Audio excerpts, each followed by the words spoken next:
Good morning. Welcome to Learning About Email, where we will focus on Google Gmail. The standards we are working with are South Carolina D5, D6, and D7, dealing with formatting, editing, and creating emails. You can see the list of objectives before you. I'll give you a second to read over them.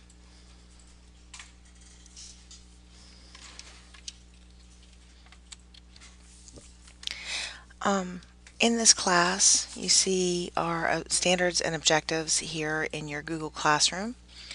Your link for your handout that you should have received in class is right here, and it looks like this. If you are at home, just print this off and you'll be able to fill it in at home.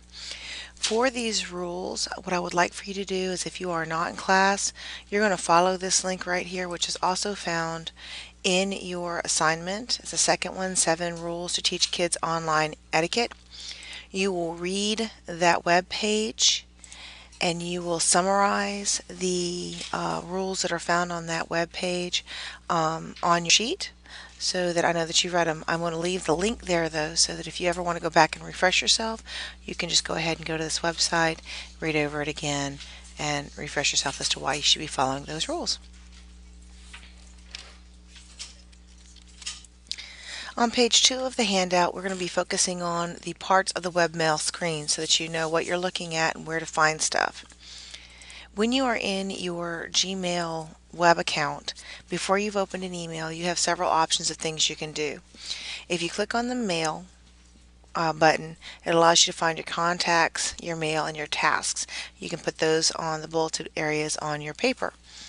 As you go down, you have your inbox, which tells you how many emails you have. The number that is in parentheses is the number that you have unread.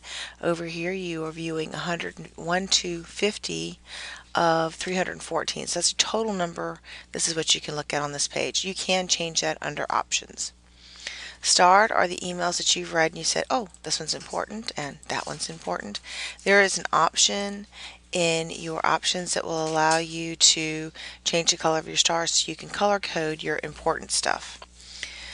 The next one down are your chats, and these are the things that you do where you're chatting with another person. Remember that here in Sumter School District, the chats are monitored. Also, if you are in the classroom, your teachers can see what you're chatting about. So probably it'd be best if you only chat using the chats at school when you're given permission to. Sent mail is the mail that you have sent from your Gmail account. I generally tend to not delete those, or if I go and clean out the box, I usually go back several months before I delete them. That way, if there's ever a question about something I've sent, I can pull it up and show, look at it and say, yeah, that's what I said, or no, I didn't say that. This is what I said. Drafts. These are your emails that you have started to write but have not completed. If you open an email and you just type one or two things and you close it, it's going to save it as a draft. Google automatically does that. Every now and again I go through, I look at the drafts that I've got and delete anything that's not important. Under that is any folders that you've created. And you create folders actually by creating what they call labels, and we'll talk about that in a little while.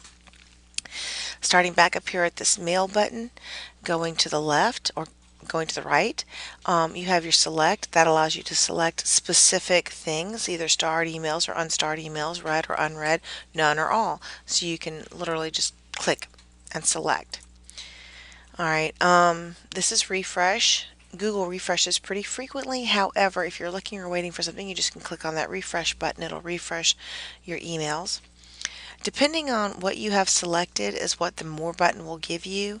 If you have nothing selected, there's really very little under More.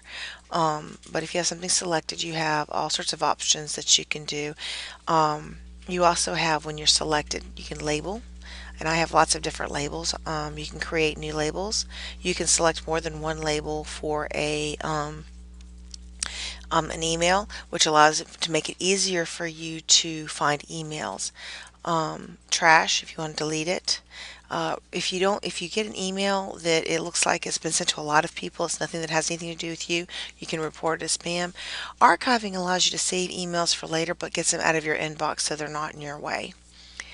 We talked about this earlier. This is what you're viewing versus how many total you have. when you're looking at your emails, you can move through them by pages just by clicking on these arrows left and right. The keyboard, you can do different kinds of keyboards, and the keyboard's probably there for when you're using like a tablet or you don't have a keyboard on your computer for some reason or whatever. Options. You may want to pause the video and play for a few minutes with the different options. This is how you view your list. I tend generally stick with comfy and cozy. I generally don't do compact because my old eyes, I can't handle them. Usually makes it smaller. I don't know why it's not doing it. You can configure your inbox and how things are accepted in and gotten rid of. You can change your settings for your how your email works by going in and looking at different things within your settings. Settings allows you to set your labels, your general stuff, on and on. You can go through. This is where I was talking about different stars mean different things. And then you also have your themes where you can change the look of your Gmail. Again, do that, pause the video and do that in your own time. Now I want you to click on Compose. On the third page of your document, you have a picture of basically this new message window. If it's something that I printed off at school, it probably is not very clear. So what I want you to do is in the box out to the side of your picture, I want you to copy these notes. The first field is your to field, and this is where you type your contact email. And if they are in your contact list, all you have to do is type your contact name. All right.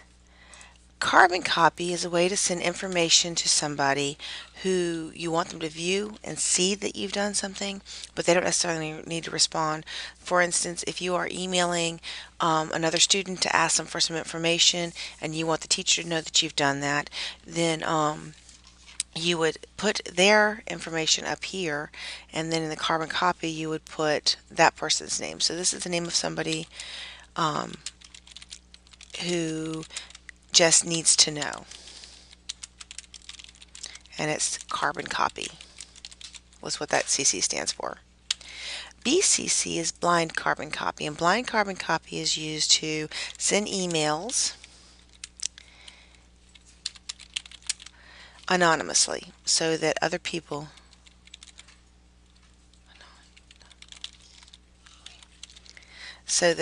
you can send it to a bunch of people, but they don't have access to each other's email. It allows the other person anonymity. Subject. A subject is used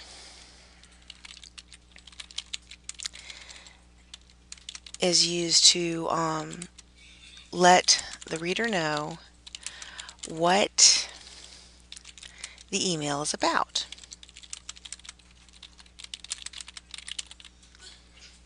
All right. It also lets the reader know that this is not a virus, because most viruses, when it replicates itself and sends out using your email, will not include a subject. So you might want to pause the video and write these notes down real quick. Okay, so if you are in class today, in the to field, I want you to put the name of the person in your team to your right. If you are the last person in your team to the right, then you're going to put the first person in your team at the beginning of the line. So say you're in Wiki. Number 1 will put number 2, number 2 will put number 3, and number 3 will put number 1. All right, so you're going in a circle. That way everybody in your team gets an email. In the CC, so you'll click on the CC button, you will put my information, which you see in front of you. So you would type that in there under in the CC field so that I get CC. It's for my information, but it is to one of your teammates. When you get done, I want you to type my favorite color is, and then put what your favorite color is. Mine happens to be green. Note that down here at the bottom you have several different icons that you can work with. You just click on the different icons, it does something for you. This one gives you all different kind of ways you can format your font. If you highlight your sentence or just a color, you can actually change the color of your text to the color of your favorite color. You don't have to do that. That's just something fun to do. Alright, then I want you to enter twice and come down here to where it says insert link, and I want you to insert the link google.classroom. Sorry, I did that wrong. It's classroom.google.com. And then once you do that, you can also change your display text so that the person who's clicking on it knows this is the Google Classroom. And then you're going to click on OK, and that will put the link in there. Once you've done that, your first email is done, and you will click Send. You can then go into the email that you sent, and you can hover over, there it goes, hover over their name, give it a second. When you go into the email, if you hover over the person's name, you will see there a little box, and in that box you have their name and their email address, and you can click add to contacts, and it will add it to your contacts. And when you do that, you'll see contact information down here instead. In your second email, what I want you to do is I want you to put your whole team into this. So it would be, not counting you, everybody in your team. So you should have between 2 and 3 names in here. On this one, I want you to BCC me, so you're going to blind copy me. So again, it's going to be jennifer.span@sumterschoolstudents.net. Now, if you've already typed my name in correctly once, all you really have to do is just click on it like this, and it will be just fine. Please remember that if at any time you get a little bogged down, you can pause it and play for a few minutes, then start playing the video again. Alright, for your subject line, what I want you to do is I want you to put birthday list for your subject line. Under birthday list, I want you to put for my birthday, I want, don't forget your comma, that's important. I want, and then you do a colon, and come down here. Remember, you've got this formatting down here, and you can either number it or you can bullet it. I'm going to bullet it, and you're going to put 3 things you want for your birthday. Please make sure they are 3 different things. So what for my birthday? I want a pony, I want a Maserati, and apparently I can't spell Maserati. There you go. And I want swirled peas. Alright, once you do that, you are done, and you can go ahead and hit your send button, and I will get the BCC, your whole team. By the way, when you get to this point, also, if you hover over it, you can also add contacts here as well. Since I am Miss Span, I can't add my contacts, but you can add the rest of your team. Now, the idea behind having your whole team as your contacts, if I